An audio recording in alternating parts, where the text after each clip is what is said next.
Hello आदाब, good morning. I hope कि सब ठीक होंगे। आपको खुशामदीद कहता हूँ फिर से काफ़ी अरसे के बाद, 2-3-4 दिन के बाद अपने इस official YouTube channel kids study with Ejaz में। उम्मीद करता हूँ आप सब ठीक होंगे, खैरियत से होंगे। एक्चुअली बहुत ज़्यादा मसरूफियात हैं आजकल, जिस वजह से हर दिन हम आ नहीं सकते हैं। कोशिश करते हैं हम कि हर दिन जो है हम आपके बीच में पहुँच सकें।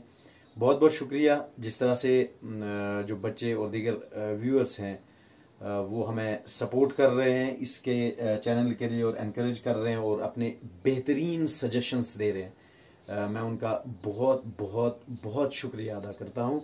और आज हम जीके के थर्ड लेक्चर्स में चलेंगे। इसको मैंने बांटा हुआ है इस तरह से कि जैसे पहले हमने मैथ्स को कवर किया था, साइंस को कवर किया था, जीके को कवर किया था। इस तरह से 3-4 जो कैटेगरी जो सिलेबस थे, आज हमने रीजनिंग को लेना है, पॉलिटिक्स को लेना है, ज्योग्राफी को लेना है और स्पोर्ट्स को लेना है। तो सबसे पहले हम यहाँ पे आज रीजनिंग का लेंगे, जो कि बहुत इंपॉर्टेंट है। बहुत सारे लोगों ने ये सजेशन और ये रिक्वेस्ट भी किया है कि आप इसमें ऐड करें रीजनिंग को, और चूंकि बेहतरीन भी है। जैसे सुडोकू में रिस्पॉन्स मिला है, तो बच्चों का माइंड सेट डाइवर्ट करने के लिए toward the reasoning right from the basic, कि आज से उनका रीजनिंग की तरफ जो है वो जहन जाए। तो उसके लिए हमने आज ये बनाया रीजनिंग। तो चलते हैं हम आज अपने लेक्चर की तरफ और समझते हैं रीजनिंग कोडिंग क्या होती है। सबसे पहला क्वेश्चन है, ये कहता है चूज द मिसिंग टर्म या लेटर। इसमें एक टर्म ऐसी है कि हमें ABDG दिया हुआ है, तो इसमें हमने क्या करना है कि नेक्स्ट क्या आएगा, जो मिसिंग है यहाँ पर इस ब्लैंक के अंदर क्या आएगा, ये बच्चों आपको समझना है। मैं बड़ा आसान और बिल्कुल सादा जबान में आपको मैं समझाऊंगा कि आप ये देखेंगे ये कोडिंग क्या है। मतलब हमें इसमें कुछ डिफरेंसेस देखने होते हैं, कोई कॉन्सेप्ट लगता है, कहीं एडिशन सब्ट्रैक्शन का लगेगा, कहीं पे कुछ सीक्वेंसेस पैटर्न आएंगे। तो अगर आप देखोगे A के बाद B, यहां पे कोई भी अल्फाबेट हमने छोड़ा नहीं, डायरेक्ट A के बाद B आता है। ठीक है, अब B के बाद क्या आता है, C आता है, और D हमने लिखा, दैट मीन्स कि हमने C छोड़ दिया, एक अल्फाबेट छोड़ दिया। मैंने आपको कहा था कि सुडोकू आप करेंगे या बाकी रीजनिंग के लिए आपको मैथ्स का बेसिक का होना स्ट्रांग है। रीजनिंग में कहीं ना कहीं मैथ्स का कॉन्सेप्ट जरूर आता है। तो B के बाद आप D देखेंगे नहीं, C हमने छोड़ दिया, मतलब एक अल्फाबेट हमने छोड़ दिया बीच में से, C। नेक्स्ट आप देखेंगे कि D के बाद G है, होता क्या है, D के बाद E होता है, फिर F होता है। तो मतलब यहां हमने 2 अल्फाबेट छोड़ दिए। तो आप देख रहे होंगे एक सीक्वेंस बन रही है हमारे पास 0 1 2। अब नेक्स्ट पूछ रहा है कि क्या आएगा।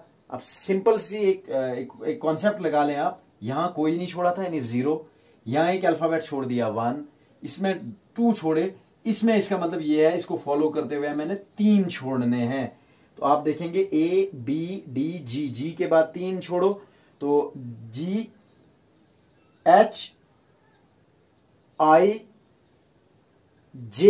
ये 3 हमने छोड़ दिए, HIJ। तो यहां पे 3 छोड़ के नेक्स्ट आएगा हमारे पास K, यानी वो मिसिंग अल्फाबेट, मिसिंग टर्म जो है वो हमारे पास K आया। आप देखोगे यहां पे कोई नहीं छोड़ा, B के बाद C छोड़ा, D के बाद EF छोड़ दिया, G के बाद HIJ, ये 3 छोड़ देंगे तो K वाला, चूंकि एक छोड़ के नेक्स्ट आ रहा है, तो यहां पे मिसिंग टर्म में K आएगा। ये कोडिंग है, ये रीजनिंग है। नेक्स्ट प्यारे बच्चों और दीगर व्यूअर्स, हम चलते हैं।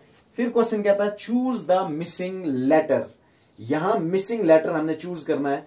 अब यहां पे सिंपल एक कॉन्सेप्ट है हमारे पास जो इंग्लिश के बेसिक पे आता है, दैट इज यहां लिखा हुआ IEOA।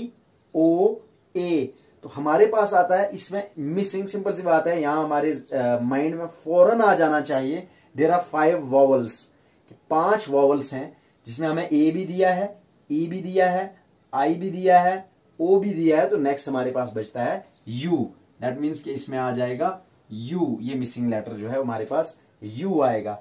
नेक्स्ट चलते हैं हम। ये कहता है एरोप्लेन, इसको इन्होंने जोड़ा हुआ स्काई के साथ, तो कार के साथ क्या आएगा फिर। तो एरोप्लेन, हवाई जहाज जो है वो कहां उड़ता है, आसमान में चलता है। तो कार कहां चलेगी, तो कार चलेगी रोड पे। तो यहां पे आ जाएगा ROAD, रोड, यानी सड़क पे चलेगी। नेक्स्ट क्वेश्चन है find the odd one out. ये थोड़ा सा फर्स्ट को छोड़ करके सेकंड या थर्ड स्टैंडर्ड का क्वेश्चन है कि 16, 13, 25, 49, इसमें हमने यहां पे ऑड वन आउट है, यहां मिसिंग टर्म नहीं करना है। ऑड वन आउट का क्या मतलब है कि चार कहीं ना कहीं मिलते जुलते हैं, चार में से तीन मिलते जुलते हैं, लेकिन एक जो है वो अलग है अपने फीचर्स में, कैरेक्टर में, जिस तरह से भी एक कहीं ना कहीं अलग है। वो कैसे है? तो अब इसमें मैथ्स का कॉन्सेप्ट अगेन आया हमारे पास। 16, 13, 25, 49, इनमें से एक नंबर होगा जो अलग है, ऑड है। अब हमें ऑड का यहाँ वो मतलब नहीं निकालना है जो ऑड इवन है। ऑड वन आउट मींस चारों में से एक अलग होगा। तो वो क्या है? अगर आपने स्क्वायर का कॉन्सेप्ट पढ़ा होगा, स्क्वायर क्या होता है? जैसे 2 का स्क्वायर 4 आ गया, यानी एक नंबर को उसी नंबर के साथ मल्टीप्लाई करना, वो स्क्वायर होता है। जैसे 2 को 2 के साथ करेंगे, 2 2 4, 3 का स्क्वायर 9 आएगा, 3 3 9, 4 4 16, 5 5 25, इस तरह से स्क्वायर आते जाएंगे नंबर्स के। तो आप देखेंगे कि 16 भी स्क्वायर है। 16 4 का स्क्वायर होता है, 4 4 16। 25 आप देखेंगे ये 5 का स्क्वायर होता है, 5 5 25। 49 अगर आप देखें तो ये 7 का स्क्वायर होता है, 7 7 49। 13 किसी का स्क्वायर नहीं होता है, इसलिए इसमें ऑड वन आउट में आएगा 13, यानी ये अलग है। तो इसमें बेसिक जो कॉमन फीचर था इन तीनों के बीच में वो था ये कि किसी नंबर के स्क्वायर हैं ये, लेकिन ये जो है ये किसी नंबर का एग्जैक्ट स्क्वायर नहीं है। ठीक है। नेक्स्ट क्वेश्चन कोडिंग में आता है, if cat is coded as DBU, अगर कैट को हम कोड कर रहे हैं DBU, then bus will be coded as, कैसे, क्या लिखेंगे उसको? आप देखेंगे C से एक अल्फाबेट हमने आगे लिया, एक अल्फाबेट को हम नेक्स्ट ऐड कर रहे हैं। C का D आ गया, A का B आया, T का U आया, आप देखेंगे PQRST U आ गया नेक्स्ट। इसी तरह से नहीं एक कोड नेक्स्ट वाला लिखा है, तो बस का क्या लिखेंगे? तो जब सेम कॉन्सेप्ट इसका जो लगा है वही इसमें भी लगाना है हमने, तो B का C आ जाएगा, ठीक है, और U का V आ जाएगा, S का T आ जाएगा। इसने कहा if cat is coded as DBU then bus will be coded as CVT। यह है आज के हमारे रीजनिंग। अब हम चलते हैं अपने नेक्स्ट वीडियो की तरफ। अब हम नेक्स्ट चलते हैं स्पोर्ट्स का जो सेक्शन है। पहला क्वेश्चन है विच 5 colours make the Olympic ring. जो ओलंपिज्म का एक वो रिंग होता है, आप देखते होंगे इस तरह से वो रिंग बने होते हैं, 1 2 3, बीच में यहाँ पे 2 होते हैं।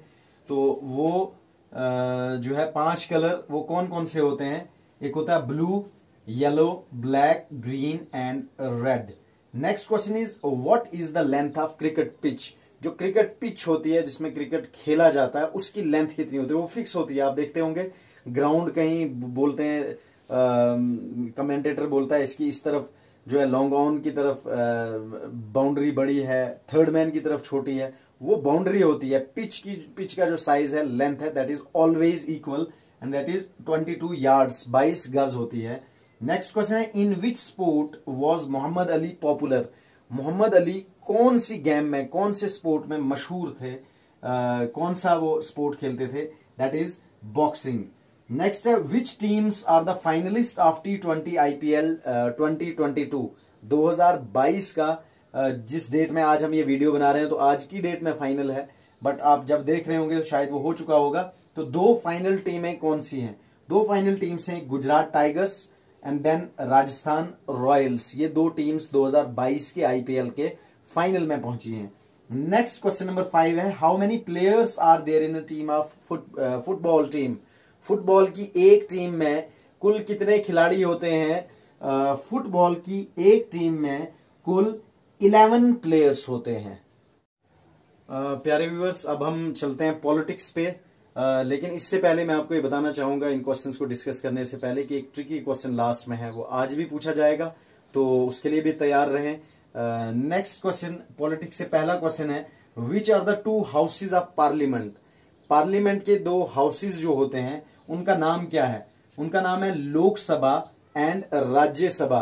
राज्यसभा को अपर हाउस कहते हैं और लोकसभा को लोअर हाउस कहते हैं, जहां से हमारे यानी पब्लिक के लोगों के रिप्रेजेंटेटिव बैठते हैं। नेक्स्ट क्वेश्चन है, what is the full form of MP? MP की फुल फॉर्म क्या है?